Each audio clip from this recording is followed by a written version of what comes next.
Halo semuanya, di sini ada sebuah soal yang berkaitan dengan torsi. Jadi di sini ada sebuah gambar yang mana diketahui panjang dari batang adalah 1 meter.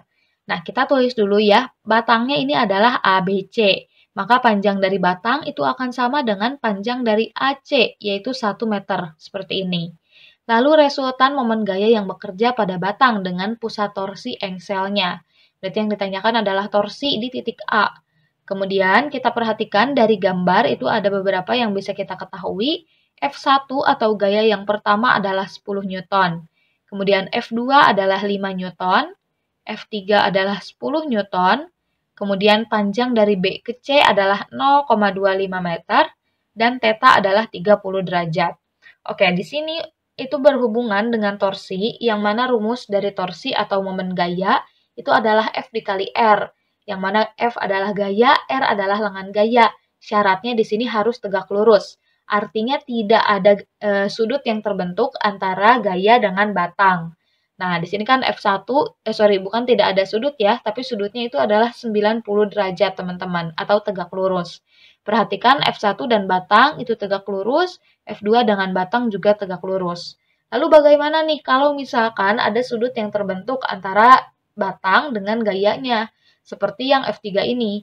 Maka rumusnya adalah FR sin theta, seperti itu. Jadi dikalikan dengan sinus dari sudutnya. Oke, sekarang kita akan cari satu persatu, yaitu torsi yang kedua terlebih dahulu. Sebelumnya, torsi yang pertama atau torsi yang diakibatkan oleh gaya yang pertama itu akan sama dengan 0. Kenapa? Karena di sini R-nya itu akan sama dengan 0. Kenapa? Karena letak dari F1 itu berada pada engselnya, sehingga tidak akan ada jarak antara F1 dengan sumbu putar atau pusat torsi, jadi R-nya akan sama dengan 0, kayak gitu. Nanti teman-teman akan mengerti bagaimana R itu bekerja ya. Jadi kita lihat dulu nih torsi yang nomor 2. Karena di sini tegak lurus, berarti rumusnya adalah F dikali R.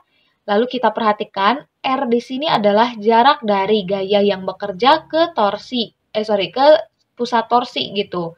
Sehingga F2 atau R untuk yang kedua itu akan sama dengan panjang dari AC. Itu jarak dari F2 ke engsel akan sama dengan panjang AC. Jadi R2-nya kita bisa tulis sebagai AC. Kita masukkan nilai F2 adalah 5 Newton, AC-nya adalah 1 meter, 5 dikali 1 adalah 5 Newton meter. Jadi torsi yang diakibatkan oleh gaya yang nomor 2 adalah 5 Newton meter.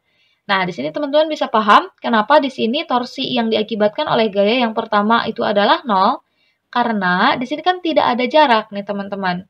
Jarak dari F1 ke engsel itu tidak ada jarak, atau artinya R-nya sama dengan 0, sehingga torsinya juga akan sama dengan 0, seperti itu. Maka dari itu yang akan berpengaruh hanya torsi yang diakibatkan gaya yang kedua dan torsi yang diakibatkan oleh gaya yang ketiga. Yang mana akan kita cari besarnya, torsi yang diakibatkan oleh gaya yang ketiga. Nah, karena di sini membentuk sudut, maka akan gunakan persamaan F3 dikali R3 dikali sin theta. Kita perhatikan lagi R3 atau jarak dari gaya yang bekerja ke engsel. Nah, di sini jaraknya itu adalah panjang AB ya, teman-teman. Panjang AB. Maka bisa kita tulis panjang AB di sini akan sama dengan panjang AC dikurangi dengan panjang BC. Kayak gini. Itu akan sama dengan panjang AB. Kita masukkan nilai-nilainya, F3 adalah 10, AC adalah 1, BC adalah 0,25, dan theta adalah 30 derajat.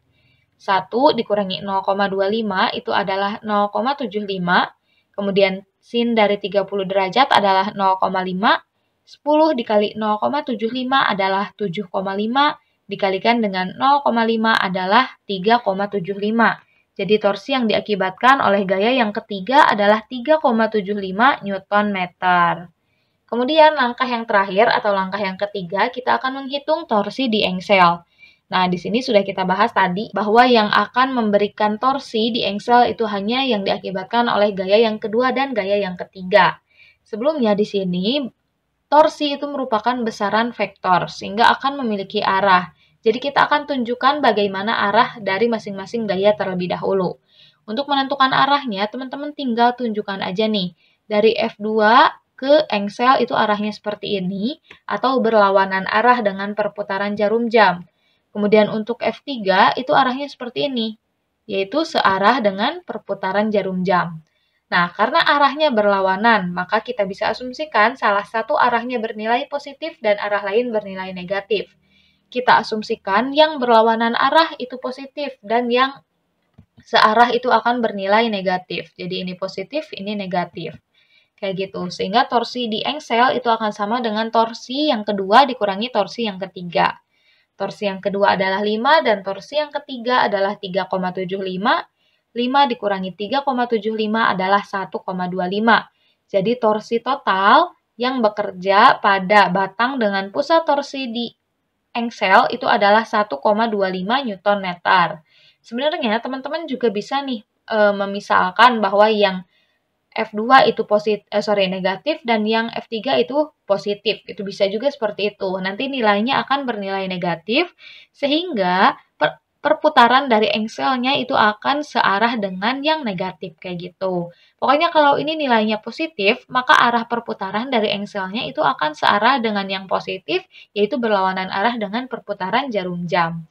Kayak gitu. Jadi tanda positif dan negatif hanya menunjukkan arahnya ya, tidak menunjukkan nilainya gitu. Makasih banyak udah mau menonton, semoga videonya bisa membantu.